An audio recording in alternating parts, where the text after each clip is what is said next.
Sampai ada yang meneliti tahun ini, bukan tahun ini, beberapa tahun ini ada yang meneliti. Apa penelitiannya? Keturunan Bani Quraisy di Saudi Arabia, kata mereka hampir punah. Jadi kalau punah berarti kiamat selesai.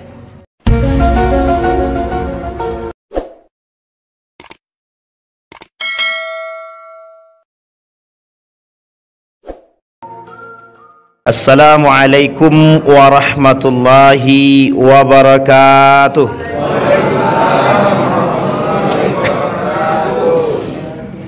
Alhamdulillahi rabbil alamin.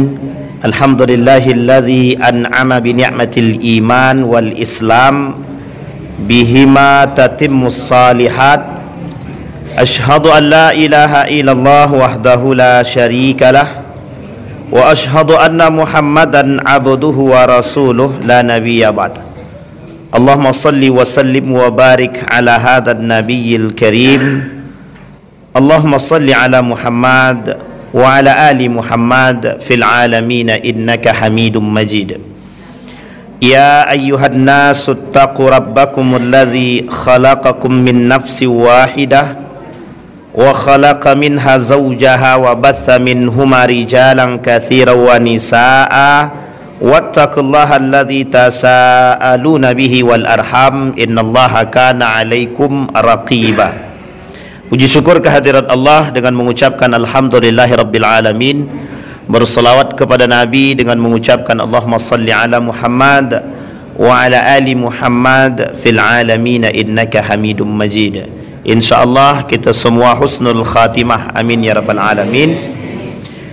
Mudah-mudahan rumah tangga yang sakinah mawaddah warahmah, anak-anak yang saleh dan salihah, istiqamah dalam ketaatan dan kebaikan insyaAllah. Orang tua kita yang telah mendahului Allah tempatkan di tempat terbaik di sisinya. Allah terima amal ibadahnya, Allah kumpulkan bersama orang-orang yang saleh. Dan insyaAllah untuk orang tua kita yang masih hidup, kuat, sehat, rezeki melimpah, insyaAllah husnul khatimah juga, amin ya rabbal alamin. Baik Bapak Ibu sekalian yang berbahagia, di malam hari ini ada hal yang ingin kita bahas bersama. Mudah-mudahan menjadi pengetahuan kita bersama. Dalam sejarah Islam ada yang disebut dengan periodeisasi namanya di dalam Islam itu. Dia di dalam Islam itu Bapak Ibu ada masa periode yang dalam sejarah kita sebut dengan perputaran waktu, yang di dalam Al-Quran disebut dengan akan diganti masa dengan masa yang lain gitu. Wa tilkal ayyam nudawiluha bainan nas, kata Allah, kami pergantikan masa tersebut. Saya malam hari ini lebih pengen berbicara tentang sejarah saja, biar kita nih ada semangat lain. Dalam sejarah kebangkitan Islam itu kita lihat periodenya itu oleh orientalis dari Eropa itu bilang the Dark Age. Dark Age itu namanya masa kegelapan. Masa gelap itu bagi kita masa terang, namanya Golden Age of Islam. Ada namanya Montgomery Watt, seorang orientalis, menuliskan begitu, kata dia the Golden Age of Islam. Ada masa-masa kejayaan Islam itu. Pada masa kejayaan Islam itu dianggap masa yang paling menguntungkan bagi umat Islam itu sendiri. Kita ambil masa tersebut, lebih tepatnya dari abad ke-7 sampai abad ke-10 cemerlang sangat, karena Nabi masih hidup. Tapi pada itu sudah lewat batas Nabi Muhammad, para sahabat. Disebut masa itu masa gemilang, the Golden Age of Islam, masa di mana kejayaan Islam. Oleh orientalis itu tak dianggap sebagai masa kejayaan. Oleh orientalis dianggap sebagai Dark Age, masa kegelapan. Sebutlah satu di antaranya, ada Rihlah Ibnu Batutah namanya. Ada buku judulnya Rihlah Ibnu Batutah. Ibnu Batutah ini yang membantah semua teori-teori barat yang berkaitan tentang sejarah Islam, yang ditutupi oleh siapa? Yang nutupi oleh kaum orientalis. Beberapa waktu yang lalu ada seorang jamaah WA begini, Ustaz, ternyata penemu ilmu bedah itu bukan orang non muslim, bukan orang kafir, tapi umat muslim, katanya. Saya kemudian bilang, Bapak sering ikut kajian? Sering, katanya. Terus saya bilang, tak pernah Bapak dapatkan orang yang mengkaji itu. Sebenarnya ada, tapi mungkin belum sampai, gitu kan. Dalam hal tersebut saya pernah dikirimkan PDF, Bapak Ibu, sekitar 5.000 lebih halamannya. Judulnya itu At-Tib. At-Tib itu karangan langsung daripada Ibnu Sina, langsung dikarang oleh Ibnu Sina. Di rumah saya sekarang ada buku tebal setebalnya itu tentang persoalan pajak. Itu penemunya bukan orang kafir, itu penemu teori pajak. Itu banyak sekali model pajak itu. Khusus umat muslim itu ada berapa macam pajak, dan orang kafir itu ada pajaknya. Ini pada masa piagam Madinah itu, satu piagam yang sangat terkenal di dunia. Pertama sekali, amandemen perdamaian, merujuk kepada semua hukum menurut agama masing-masing. Bayangkan dalam piagam Madinah itu, siapa yang bersalah? Orang Yahudi salah, hukum pakai hukumnya Yahudi. Orang Nasrani salah, hukum pakai hukum Nasrani. Orang Islam salah, hukum pakai hukum hukum Islam. Tapi tidak dipakai hukum adat, tuh tidak ada waktu itu. Meskipun mereka punya adat itu, kuat sekali Madinah itu dengan adatnya pada masa itu, tapi tak dipakai itu. Nabi persatukan orang itu, Muhajirin, Ansor, Yahudi, Nasrani dijadiin satu. Nama piagamnya piagam Madinah itu. Pajak itu ada judul bukunya, namanya Al-Kharraj. Nama judul bukunya Al-Kharraj, tebal sekali. Tebal banget itu. Itu kalau di 3 kali Al-Quran ini kayaknya, 3 kali Al-Quran ini tebalnya itu. Pengarangnya Abu Yusuf. Abu Yusuf ini kalau kita lihat sejarah itu pada masa daulah pada masa dinasti Abbasiyah. Dinasti Abbasiyah. Tapi kemudian ini agak banyak yang menyebutkan ada pada masa dan hidup sampai pada masa dinasti Andalusia, Ibnu Rusdi misalkan, itu Andalusia. Kemudian Abbasiyah itu cemerlangnya pada masa itu. Jadi pada masa dinasti Umayyah itu sudah mulai gemilang.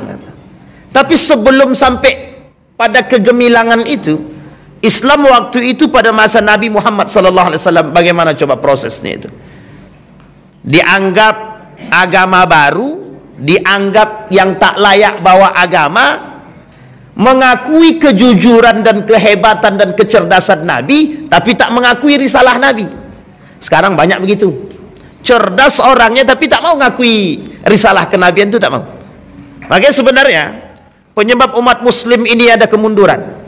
Kata seorang ulama, apa yang menyebabkan lima ta'akharal muslimun? Kenapa umat muslim hari ini itu mengalami kemunduran? Satu aja sebabnya. Dari sekian banyak sebab, satu diantaranya adalah ilmunya kurang.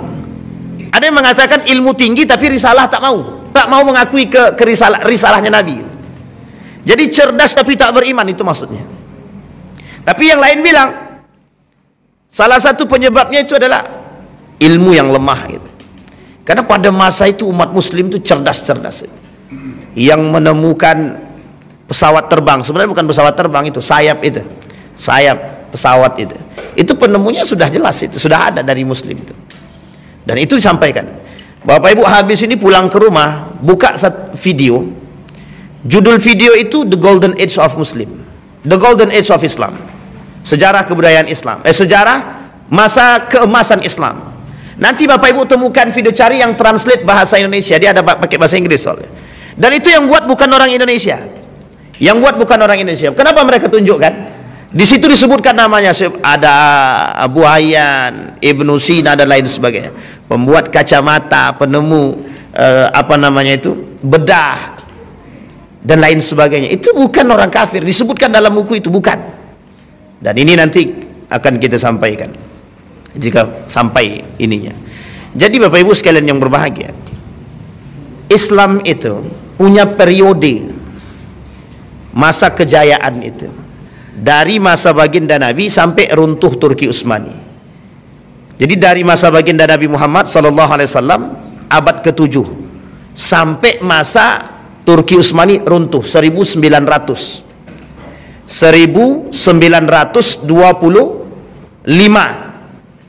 Sekarang dari masa baginda Nabi, dari masa baginda Nabi berapa? Kita hitung dari Nabi pindah ke Madinah. Nabi pindah ke Madinah, tahun selanjutnya tahun kedua Nabi pindah, baru terhitung 1 Hijriah. Berarti dari tahun itu sampai tahun 1900, ini Hijriah, ini Masehinya. Dari tahun kedua Hijriah sampai 1300 sekian. Berapa itu? 1925 itu berapa Hijriahnya? Bapak Ibu hitunglah. Dan itu jauh sekali Pak, dari 700, nggak usah jauh-jauh, dari 700 sampai 1900, berapa abad kita berjaya? Dari sekian banyak masa kejayaan kita tersebut, kita mulai mengalami runtuh tersebut 1925. Tapi lebih tepatnya 1923 itu sudah mulai runtuh. Udah mulai runtuh semua itu. Udah tidak kita temukan orang yang cerdas, tidak kita temukan orang-orang yang betul-betul beriman. Justru yang banyak ditemukan itu orang-orang pengkhianat, kaum-kaum munafik, dan orang-orang yang pura-pura beriman. Nah, itu paling banyak ditemukan. Sehingga kata para ulama dalam periode tersebut, disampaikan pada masa yang gemilang itu, disampaikan oleh baginda Nabi Muhammad SAW, masa terbaik itu masaku dan masa sahabat, kata Nabi. Jadi masa terbaik itu masanya baginda Nabi Muhammad SAW dan masa sahabat. Ini untuk periode ibadah. Kata Nabi, masa paling baik itu masa Nabi sama masa sahabat. Kenapa? Nabi masih hidup. Ketika ikhtilaf, ini pernah terjadi. Yang ikhtilaf itu Umar bin Khattab sama Marwan. Ketika Umar bin Khattab itu ikhtilaf dengan Marwan, ini sebab turunnya Al-Quran dalam 7 huruf. Jadi gini Bapak Ibu, Al-Quran itu dalam hadis Nabi turun dalam 7 huruf. Berapa huruf? Huruf apa aja? Ada yang tahu Bapak Ibu? Al-Quran ini turun dalam 7 huruf, kata Nabi. Wa anzalal Quran ala 7 ahruf. Kami turunkan Al-Quran dalam 7 huruf. Ini oleh para ahli ilmu Al-Quran dibahas. Yang dimaksud dengan 7 huruf itu bukan alif, ba, ta, tha, jim, bukan. Tapi apa namanya Bapak Ibu? Bukan ikra, tapi dialektika bahasa Arab pada masanya. Yang tertinggi dialektikanya disebut dengan Quraisy. Makanya diambil dari 7 dialektika bahasa Arab itu, seperkampungan Arab dengan kabilah-kabilah Arab tersebut diambil satu yang terbaik, namanya Quraisy. Sehingga bahasa Arabnya Quraisy itu paling baik, bahasa paling baik. Dalam Al-Quran itu bahasa Quraisy sama. Sampai ada yang meneliti tahun ini, bukan tahun ini, beberapa tahun ini ada yang meneliti. Apa penelitiannya? Keturunan Bani Quraisy di Saudi Arabia, kata mereka hampir punah. Jadi kalau punah berarti kiamat selesai. Kenapa kita katakan kiamat gitu? Karena posisinya baginda Nabi dari Quraisy. Kalau Nabi dari Quraisy, akan datang Imam Mahdi dan turun Imam Mahdi dari golonganku, kata Nabi, keturunanku, kata Nabi. Berarti kira-kira keturunan Quraisy atau bukan? Keturunan Quraisy atau bukan? Kalau keturunan Quraisy kemudian dikatakan hampir punah, bisa jadi tanda kiamat semakin dekat. Ini dalam teori keturunan. Sehingga mohon maaf Bapak Ibu, itu di Saudi sekarang dilakukan penelitian tentang Quraisy tersebut. Bapak Ibu kalau ke Mekah, orang Mekah hari ini, orang Arab hari ini, Bapak Ibu dengarkan, bahasa Arab yang mereka pakai resmi apa tidak? Tidak resmi Pak. Fulan, fentaruh, gini, tahan suai. Tebak, itu bukan bahasa Arab resmi Pak. Itu bahasa pasaran. Sama kayak kita ngomong bahasa biasa. Enco, komai yang lu, komai gitu. Tahu Bapak Ibu? Ya kayak gitu bahasa orang Arab, sama itu. Dialektika Arab, dialektika Saudi, dialektika Yaman, Libanon itu beda-beda. Meskipun Arab semua itu. Makanya kalau ada orang Indonesia bisa berbahasa Arab fasih, itu sangat dihormati. Assalamualaikum, waalaikumsalam. Ila aina tadhhab? Itu seolah-olah bagi mereka, wow, hari ini. Kenapa dianggap wow? Dianggap kita ini seorang muta'alim, pelajar terbaik. Karena mereka saking jarangnya mendengarkan dialektika bahasa Arab yang baik itu. Makanya Al-Quran sebut, diturunkan Al-Quran dalam 7 huruf. 7 huruf maksudnya 7 dialektika. Jadi suatu ketika Umar bin Khattab salat di belakang seorang sahabat Nabi. Ketika salat dibaca surat Ar-Rahman. Lah kok beda, kata Umar bin Khattab. Wah, ini udah nggak kusuk dalam salat nih, Umar bin Khattab udah nggak kusuk dalam salat ini. Kok beda nih, kata Umar bin Khattab. Selesai salat, diambilnya kera bajunya yang imam tadi, ditarik ya Pak. Ente sesat, kata dia. Digituin Pak. Ini Umar bin Khattab itu Pak. Bapak Ibu bisa bayangkan kan, gimana kalau tiba-tiba imam sesat, dianggap bacaannya langsung ditarik itu Pak, selesai sholat itu. Sini, kata Umar bin Khattab. Bayangkanlah, orang sekarang kan begitu tuh. Jadi kalau ini nggak sesuai nih dengan dialektika kita, ini kayaknya sesat nih, langsung disesat-sesatkannya, ditarik Pak, dibawa ke baginda Nabi Muhammad SAW. Apa masalah, kata Nabi? Dia nih baca suratnya, surat Ar-Rahman nih beda nih, kata dia. Nggak sama dengan apa yang kau baca. Kata Nabi, akra'uka hakadha wa akra'uhu hakadha. Aku bacakan kepada engkau dengan model begini, aku bacakan dengan dia dengan model begini. Sehingga kata Umar bin Khattab, oh begitu, 7 dialektika. Maka di dalam Al-Quran ini ada sejarah Pak, sampai Utsman dapat fitnah tuh di situ. Di dalam Al-Quran kita sekarang itu bahasa yang diambil bahasa Arab Quraisy. Ada beberapa ayat di dalam Al-Quran yang tidak familiar didengar oleh orang-orang Arab. Kita ambil contoh, bahasa Arab pisang itu mauzud, tapi dalam Al-Quran tidak mauzud disebut. Itu bahasa yang sangat familiar, mauzud itu. Bapak Ibu belajarlah bahasa Arab. Apa artinya bahasa Arabnya pisang? Semua orang akan bilang mauzud. Tapi dalam Al-Quran tidak. Ada seorang anak mahasiswa Universitas Islam Sultan yang di sini Sultan Syarif Qasim meneliti tentang kalimat pisang dalam Al-Quran, cuman 1 kalimat, dan dia teliti mengapa kalimat itu menggunakan bahasa Arab selain daripada bahasa Arabnya Quraisy. Akhirnya tak selesai karena tidak banyak dokumen tentang hal tersebut. Tidak mau Pak, ternyata masih ada kalimat, tapi tak banyak. Kalimat-kalimat yang bukan dari Quraisy di dalam Al-Quran itu tak banyak, tapi ada.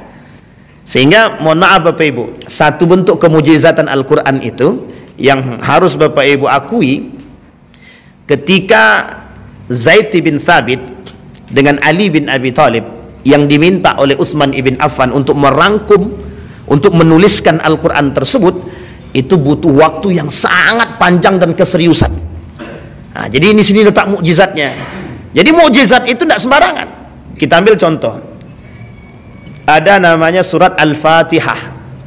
Bapak Ibu hitung jumlah huruf alifnya saja. Bapak Ibu jumlahkan huruf alifnya, nanti kelipatannya 7 itu mesti. Dan itu oleh seorang doktor di Universitas di Yogyakarta, Universitas Islam Indonesia, ahli Al-Quran, ahli qiraat sab'ah. Itu beliau lakukan penelitian ilmiah tentang huruf alif saja. Butuh waktu 2 tahun. Huruf alif tok dalam surat Al-Fatihah saja. Coba bayangkan. Sehingga dikatakan mukjizat. Ada angka-angka tertentu dalam Al-Quran. Kenapa kok harus 7? Kenapa harus sekian? Dan tidak ada di situ angka sial 13 yang dianggap sial kan? Tapi ada poinnya. Banyak Pak yang disebutkan dalam Al-Quran. Ini yang disebut dengan keilmiahan. Kata baginda Nabi, pada masa itu Umar bin Khattab saja sebagai orang yang sangat-sangat alim, itu masa itu terjadi pertikaian antara Umar dengan sahabat Nabi. Artinya periode ini, kata Nabi, periode terbaik gitu. Secara keimanan, memang keilmuannya merujuk kepada Nabi semua. Semua yang tak tahu tanya sama Nabi. Sehingga yang keluar dari lisan Nabi itu adalah semuanya wahyu. Wa ma yantiqu 'anil hawa in huwa illa wahyun yuha. Tak ada yang keluar dari lisan Nabi kecuali semuanya wahyu, semuanya Pak. Ditanya sama Khalid bin Walid, semua disampaikan sama Nabi dan diabadikan dalam bentuk hadis baginda Nabi Muhammad sallallahu alaihi wasallam. Periodenya dari Nabi sampai sahabat Nabi. Kata Nabi, itu periode terbaik, masaku sampai sahabat. Tsumma yalena, kemudian kata Nabi, setelah masaku, masanya sahabat. Setelah masa sahabat, ada masa yang lebih baik. Nama dia tabi'in. Tabi'in. Tabi'in ini hidup masa sahabat. Dia tak hidup sama-sama dengan Nabi. Dia hidup di masa sahabat. Dan dia hidup bertemu dengan para sahabat-sahabat Nabi. Dan sahabat-sahabat Nabi ini, mereka belajar kepada sahabat-sahabat Nabi. Sekarang Bapak Ibu bayangkan, kita ambil saja sahabat Nabi ada 60. Anggaplah 60, dia banyak, ada 400 lebih sahabat Nabi itu. Kita anggap 60. Satu orang di antara para sahabat ini punya murid 60. Kira-kira ya. Ini satu periode baru. Berarti sahabat punya murid, berarti tabi'in. Tabi'in ini punya murid lagi 60. Berarti kalau satu sahabat 60 kali 60 berapa? Kita ambil ya, 60 kali 60. Sahabat itu hitung sendirilah. Kan begitu. Kalau saya suruh hitung agak panjang sedikit. Nanti masa tabi'in, setiap di antara mereka punya murid lagi. Sekarang pertanyaannya, mungkin tak masa tabi'in mengalami pemahaman ikhtilaf yang berbeda dengan sahabat Nabi? Mungkin atau tidak mungkin? Ada masa kemungkinan sangat itu. Tapi yang membuat jalurnya bertemu di mana? Hadis baginda Nabi Muhammad sallallahu alaihi wasallam. Yang membuat bedanya bukan hadisnya, Pak. Model pengamalannya, karena satu sahabat Nabi bisa melihat Nabi dengan berbeda dengan sahabat yang lain. Ini kalau Bapak tengok, inilah sebab munculnya fikih itu di situ. Sehingga tidak bertemu, Pak. Kalau Bapak paksakan hadis Nabi untuk kita tekankan dalam, pokoknya kita harus belajar hadis yang sahih. Harus, Pak. Nanti kalau kita bilang hadis sahihnya harus betul, kata hadis tadi bapak dan kata hadis Nabi, bapak dan ibuku masuk dalam neraka, katanya. Gimana? Berarti bapaknya Nabi masuk neraka, bapak dan ibu Nabi masuk neraka. Oleh Habib Rizik dikritik habis-habisan kita. Sampai di sini paham ya Bapak Ibu? Ini persoalan. Tapi masa itu masih terbaik sampai pada masa tabi'in. Nah, ini akhir. Kata Nabi, sahabat, tabi'in. Setelah masa ini Bapak Ibu, ini masih dianggap masa yang baik, tapi perubahan dari sistemnya khilafah menjadi sistem monarki. Tapi masih dianggap terbaik karena jarak mereka dengan tabi'in tidak jauh. Dan para ulama-ulama banyak yang belajar dan datang ke situ. Sampai di sini bisa dipahami Bapak Ibu. Maka tepat pada 1925 runtuh Turki Utsmani, hilang semua ruh Islam itu. Dah, sekarang kita rujuk kepada kebangkitannya. Kita lihat apa yang membuat mereka bangkit, apa yang menyebabkan kebangkitan Islam ketika itu ada. Ruh yang pertama kita lihat, Pak, apa yang diajarkan oleh Nabi kepada para sahabat Nabi. Satu, bagaimana menekankan ketakwaan yang tinggi dalam diri mereka untuk memberantas cuman berhala, Pak. Kita mulai dari Makkah. Mekah yang diberantas oleh Nabi bukan masalah soal syariat, masalah perbudakan tidak dibahas, masalah riba tidak dibahas, masalah wanita zina tidak dibahas, masalah khamar tidak dibahas. Tapi pertama kali yang dibahas oleh Nabi, hancurkan patung-patung itu. Gimana coba cara menghancurkannya? Ketika patung-patung ini hendak dihancurkan, otomatis Pak, datang perlawanan yang keras dari mereka, sehingga mereka tidak mau menerima Nabi. Kenapa? Tuhan yang dirubah. Tuhan sebelumnya siapa? Kata mereka, wabilatta wal uzza, demi Latah dan Uzza kami akan membunuh Muhammad, gitu. Kan itu yang dikatakan oleh Umar bin Khattab. Hendak kemana kau Umar? Aku mau membunuh Muhammad. Manusia pertama yang dengan lantang mengatakan aku ingin membunuh Muhammad dengan membawa pedang secara nyata dan mengarah ke rumah Muhammad. Hanya saja tak sampai, itu aja. Di tengah jalan dicegat, yang mencegat kawan sendiri, suruh balik ke rumah adiknya. Ternyata adiknya masuk Islam. Di situ mulai hati tergetak, masuk ke dalam, diantarkan kepada Nabi, masuk Islam deh. Yang membuat Umar masuk Islam bukan hanya persoalan surat Taubah, bukan. Kata hadis baginda Nabi Muhammad SAW, Islam akan diperkuat oleh dua orang, di antara salah satu di antara duanya. Satu Umar bin Al-Khattab, yang kedua Abu Jahal. Sehingga mendengar hadis tersebut, Umar luluh, datang dia, nyatakan asyhadu an la ilaha illallah. Coba Bapak Ibu tonton filmnya Umar bin Khattab, langsung merinding gitu debatnya. Masalahnya kita butuh manusia seperti Umar sekarang, Pak. Sekarang kita butuh manusia seperti Umar bin Khattab. Kenapa saya kata kita butuh manusia seperti para sahabat sekarang? Karena yang pertama kali yang ditanam oleh Nabi satu, Pak, keyakinan kepada Allah yang sangat tinggi. Pertanyaan kita sekarang, umat muslim itu sangat jauh daripada Allah, mengaku beriman tapi jauh betul. Kami tidak akan menyelewengkan, kami tidak akan melakukan syirik. Memang tak lakukan syirik, Pak, tapi minta pertolongan sama dukun, sama, Pak. Beda tipis, Pak. Coba bayangkan, semua yang dilakukan oleh Nabi pada masa Mekah itu, periode di Mekah, habis semua, Pak. Disakiti semua. Sekarang tak, Pak. Manusia yang disakiti sekarang berubah. Yang tadinya imannya kuat, tapi karena disakiti berubah lemah, Pak. Jadi lembut sekarang. Nah, ini kita sekarang, Pak. Kita ambil contoh ya, Pak ya. Kita dapat kebenaran, tapi tak berani kita mengatakan kebenaran itu. Kenapa kita tak sanggup mengatakan kebenaran? Kenapa? Takut, Pak. Cuman ditekan, Pak. Baru di SMS. Nanti kalau kau sampaikan, awas anak istrimu aku bunuh semua.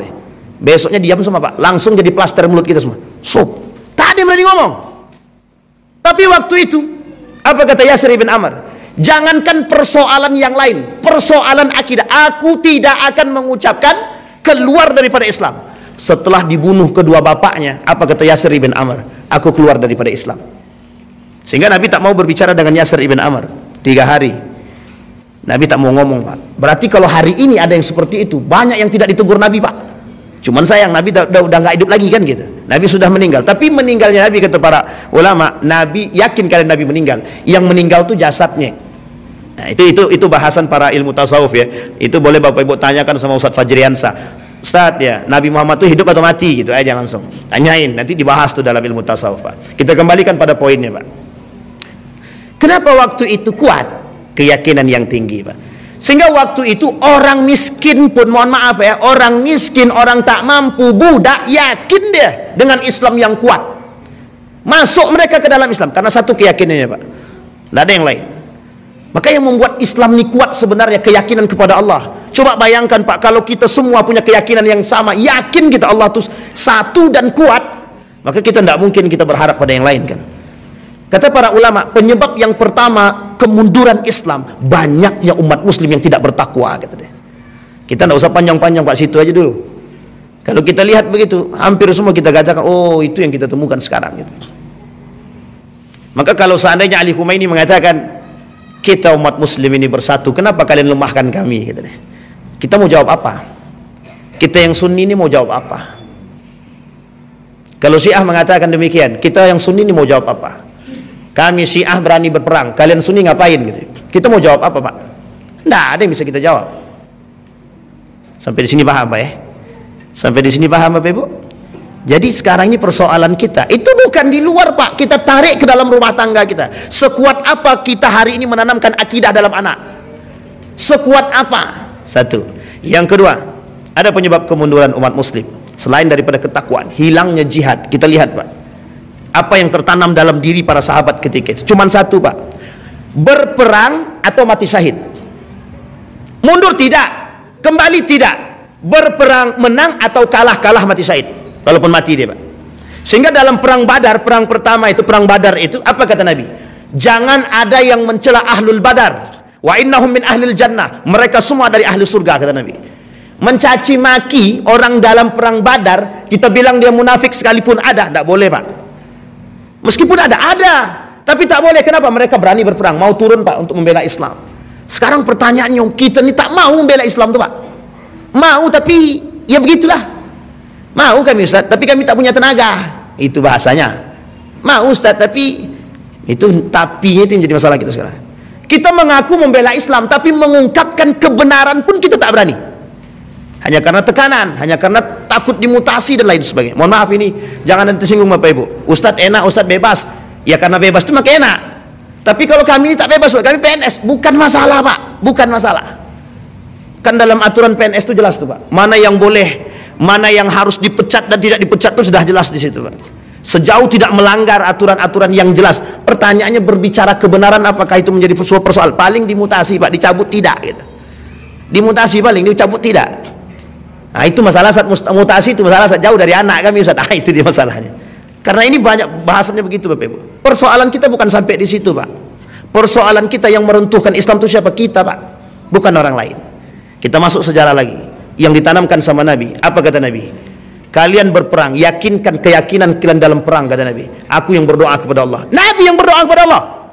Ketika Nabi berdoa kepada Allah, kemungkinkah kemenangan itu tak datang kepada Nabi? Tak mungkin Pak.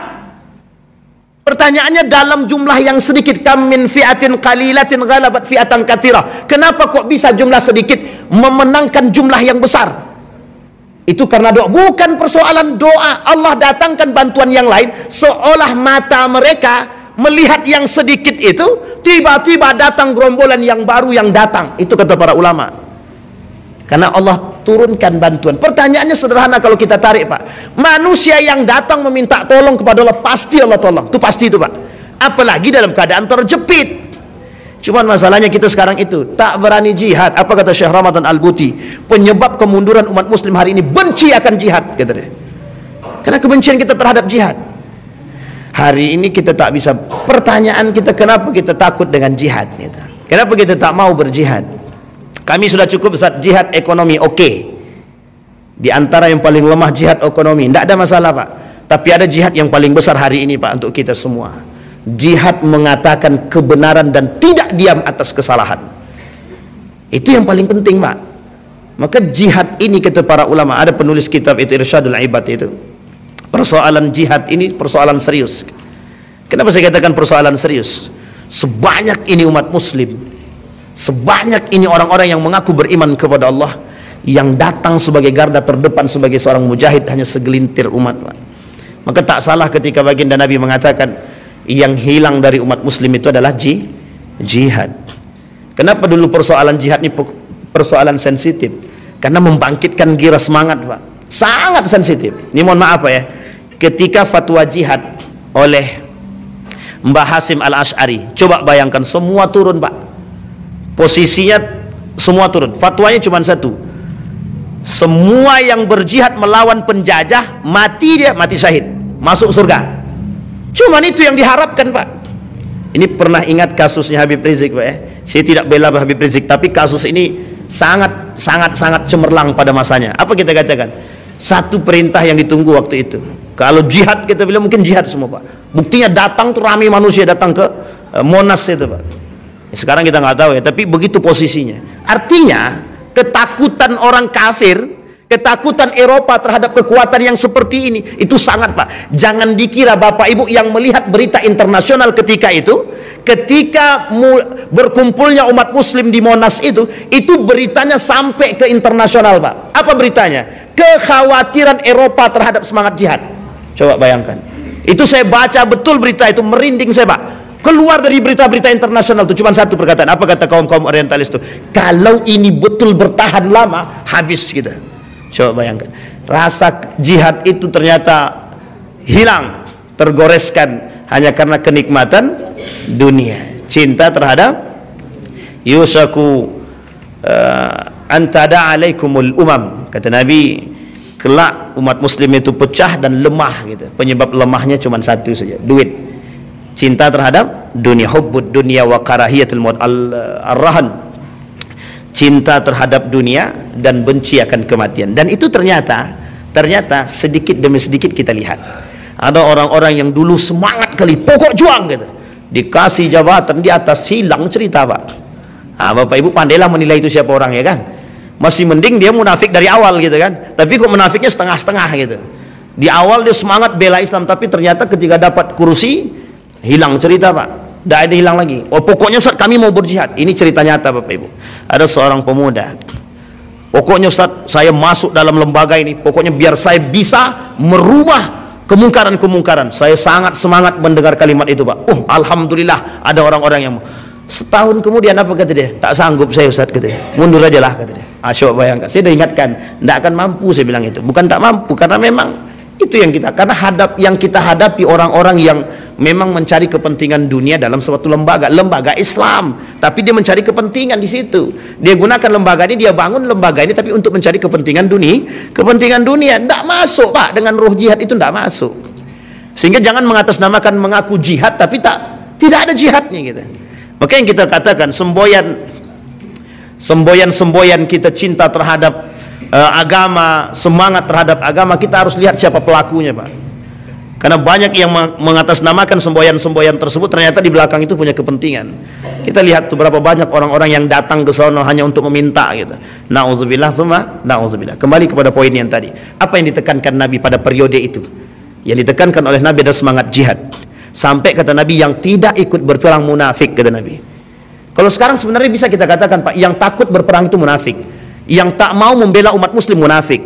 Yang tidak mau membangkitkan semangat atau yang meruntuhkan semangat jihad umat muslim berarti munafik. Bisa saja kita katakan demikian. Karena memang pada masa itu yang tidak mau berperang munafik. Bahkan ada orang, ini singgungan buat kita semua. Ada satu orang pemuda yang ketika perintah Nabi berperang, dia tak mau berperang, Pak. Tak mau berperang. Tapi uniknya ketika dia keluar dari rumah, nampak oleh perempuan-perempuan yang ada berjalan dekat rumah dia. Apa kata perempuan tadi? Lihat tuh laki-laki itu. Yang lain berperang, dia tak berperang. Apa tak malu dia? Balik dia ke dalam rumah dia ambilnya, kemudian pergi ke belakang rumahnya, diambilnya kudanya, kemudian pedangnya dia sangkutkan, dia pergi ikut berperang bersama Nabi. Apa kata para sahabat? Gagahnya pemuda itu berperang, menebas sekian banyak musuh. Apa jawaban Nabi? Dia berperang bukan untuk kemuliaan Allah, bukan, kata Nabi. Dia berperang untuk kehormatan dia. Sekarang saya tanya, itu kalau kita bahasakan sekarang, berapa banyak manusia yang menjaga kehormatan dia dengan alihnya agama? Berapa banyak agama menjadi tameng atas kepentingan mereka di balik hal tersebut? Dan itu terjadi, Pak.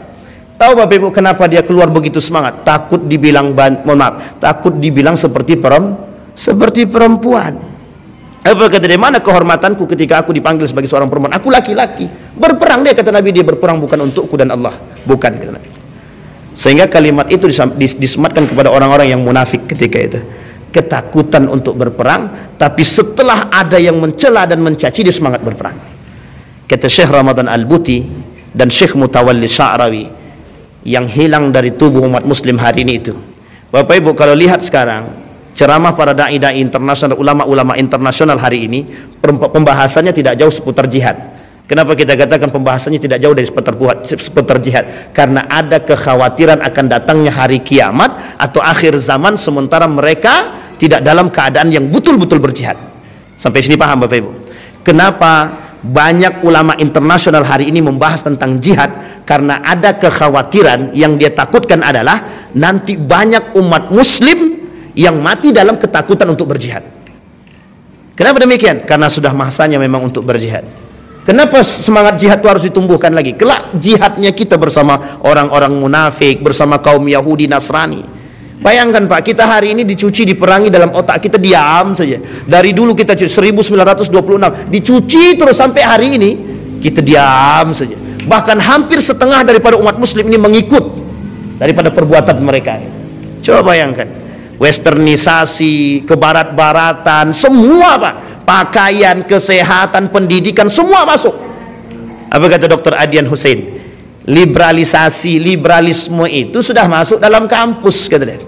Jadi merubah pola pikir yang paling mudah itu memang enaknya mencuci pola pikir anak-anak mahasiswa sekarang. Coba bayangkan. Percaya atau tak percaya Bapak Ibu? Mahasiswa tidak hafal Al-Fatihah. Mahasiswa muslim tak hafal Al-Fatihah. Sekarang Bapak Ibu bayangkan kalau tak hafal Al-Fatihah itu PR siapa? PR siapa? Jangan bilang PR orang tua. Semua kita punya PR, Pak. Pertanyaannya, pengajian di Pekanbaru ini membludak. Setiap maghrib ada kajian. Tapi masih banyak mahasiswa yang tidak bisa baca Quran. Pertanyaannya, apa dan siapa dan mengapa? Apa yang dilakukan oleh para dai-dai dan para ulama-ulama dan semua orang-orang yang mengikuti kajian? Ustaz, itu kan harus mereka yang mau. Sekarang tak butuh Pak. Kita sekarang ini tak bisa nunggu dia mau. Tak bisa. Tak bisa kita tunggu sadar, tak bisa. Karena sulit untuk menyadarkan dia. Lebih banyak pengaruh buat dia tak sadar daripada sadar. Maka kebijakan penting Pak, kebijakan penting. Orang tua buat kebijakan di rumah, sekolah, SMP, SD, SMP, SMA buat kebijakan. Cuman masalahnya kalau dibuat kebijakan, Ustaz, nanti keluar mereka dari sekolah itu, biarkan sekolah keluar. Nanti sunyi sekolah kami, Ustaz. Kalau sunyi sekolah kami, nanti di mana kami cara menggaji guru? Sampai ke sono, Pak. Coba bayangkan, sampai ke sono Kak pikirannya, Pak. Coba bayangkan, begitulah mirisnya pendidikan di tempat kita sekarang. Sampai di sini paham Bapak Ibu? Jadi secara mereka merusak itu terstruktur, masuk ke dunia pendidikan rusak semuanya. Hilang Al-Quran, hilang jihad. Hilang Al-Quran, hilang iman. Hilang kedua-duanya, hilang Islam. Sampai sini paham Bapak Ibu? Kalau ndak mungkin ada mahasiswa Muslim tidak hafal Al-Fatihah. Kalau cuma Ustaz, kan Al-Fatihah itu panjang, itu udah miris banget ya Pak ya, udah miris banget gitu. Sekarang ada mahasiswa tak tahu huruf hijaiyah, tak tahu huruf, berapa jumlah huruf hijaiyah nak? Saya tanya, berapa jumlah huruf hijaiyah? Belum pernah saya hitung lagi Pak Ustaz ini. Nah coba ketua, itu kalau seandainya Bapak Ibu ketemu dengan anak itu mau diapain tuh? Mau kita apakan gitu. Sehingga saya buat begitu kelasnya Pak, nggak usah belajar, nggak usah belajar saya bilang. Apa pelajaran kita? Baca Quran aja udah selesai. Satu semester ini kalian hafalkan aja Al-Fatihah itu semua. Kalau udah hafal Al-Fatihah saya kasih nilai A+, saya bilang. Nggak ada lagi apresiasi yang bisa kita berikan Pak. Dan itu terjadi gitu. Kita runut sejarah Pak ya, kita runut sejarah dinasti Andalusia pada masa Daulah Andalusia atau dinasti Andalusia, kerajaan Andalusia. Kerajaan Andalusia, kecintaan manusia terhadap suasana dunia dan kekuasaan ketika itu hilang Pak. Hilang ruh agama, hilang ruh agama. Ditambah datang Ziryab bawa musik, selesai Pak. Memang waktu itu menggema di Eropa itu, penyebab menggemanya musik di Eropa itu faktor Ziryab ini. Memang Ziryab, kata para ulama, manusia kontroversi pada masanya. Nah, ini kita kaji sejarah Ziryab ini sedikit sebelum kita tutup. Jadi Bapak Ibu, ada namanya Ziryab. Ziryab ini, kata sebagian para ulama, dia hidup di masa dinasti Andalusia. Dia ini ahli seni, bukan seni bela diri ya, tapi dia bisa bermain musik, pandai bermain musik. Sehingga Ziryab ini membawa alunan musik itu di dinasti Andalusia ini. Dia perkenalkanlah kepada masyarakat tentang musik ini. Mohon maaf Pak, ternyata masyarakat senang mendengarkan musik tersebut, sehingga akhirnya diundanglah Ziryab ini datang ke istana untuk mengajarkan orang-orang di istana itu musik, bermain alat-alat musik, kemudian membuat syair dan lain sebagainya. Apa yang terjadi? Tidak butuh waktu lama, semua orang-orang di Eropa ketika itu, Andalusia itu, Spanyol itu mencintai perbuatan musik itu. Ketika mencintai musik itu kan tak salah secara hukum Pak Ustaz. Oke lah. Pertanyaannya adalah, kata para ulama ketika itu, lebih banyak kecenderungan kepada musik atau dunia dan hiburan ketimbang Al-Quran gitu.